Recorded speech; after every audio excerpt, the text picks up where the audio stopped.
It's going to take a while for the vaccine to be able to be available, distributed, and get to people.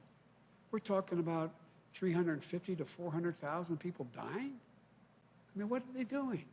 It's totally irresponsible, irresponsible. And so I compliment the governors who stepped forward, who have been stepping forward, but also the Republican governors who stepped forward. I left out the governor of Utah, very conservative state, governor of North Dakota, and all the Democratic governors have been doing it all along. I mean, I just ask a rhetorical question. Do you guys understand this? Does anybody understand why a governor would turn this into a political statement? It's about patriotism. It's about being patriotic. It's about saving lives, for real. This is not hyperbole. It's about being patriotic. And I think you're seeing more and more as this god-awful virus continues to spread almost unabated, that that governors are stepping up. And just following up on that, especially with many states reporting new highs in terms of the daily number of cases and a lot of public health officials sounding the alarm over the holidays, what is your message to people who are considering, for example, getting together with their families and others for Thanksgiving? Would you urge people to reconsider their plans? Well, here's what I do. Let me tell you what the health experts have said to me. And it's not because I'm unique and president-elect, it's because of my family. They strongly urge that if, in fact, we're going to have Thanksgiving with anyone, that we limit it to a maximum. They suggest 5 people, maximum 10 people, socially distanced wearing masks, and people who have quarantined. So Jill and I spent this morning, like many of you, trying to figure out what are we going to do for Thanksgiving? How are we going to do it? And we've narrowed down which family members and that they were tested, recently tested within 24 hours.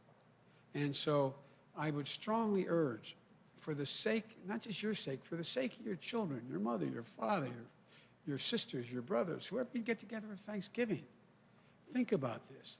There should be no group more than 10 people in one room. Inside the homes. That's what they're telling me. They're telling me they're, making sure that that's the case. And I have the more potent mask behind this one. I took it off when I came out here. I wear it inside this, that you be masked. It saves lives. And so, look, I just want to make sure that we're able to be together next Thanksgiving. Next Christmas. I mean, it is an international crisis. It's an international health crisis. And the idea, we're at war with the virus. And it is, we're at war, for real. And all kidding aside, I hope all of you, I've watched you all seem to wear masks all the time when you're, and the group that follows me, that is here, follows me, that is assigned to Delaware with me, seem to do that. I strongly urge you to do it. There's nothing macho about not wearing a mask. Thank you.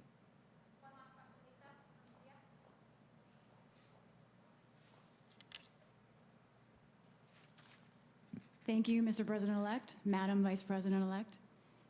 Your plan, oh, my mask is stuck in my ear in classic. Hold on a second. Demonstrating for America. I watched Jill try to take it off. Yes. It's hard. Thank God I don't have an earring. Your plan that you've outlined just now about 1 million union jobs, clean energy jobs, investments in HBCUs, those are things that take time. We have a problem with long-term unemployment that's growing fast right now. What would you do right away, specifically, to address jobs that may not return for months, may not return ever, including in communities of color? What I would do, I would pass the HEROES Act. It has all the money and capacity to take care of each of those things. Now, not tomorrow, now.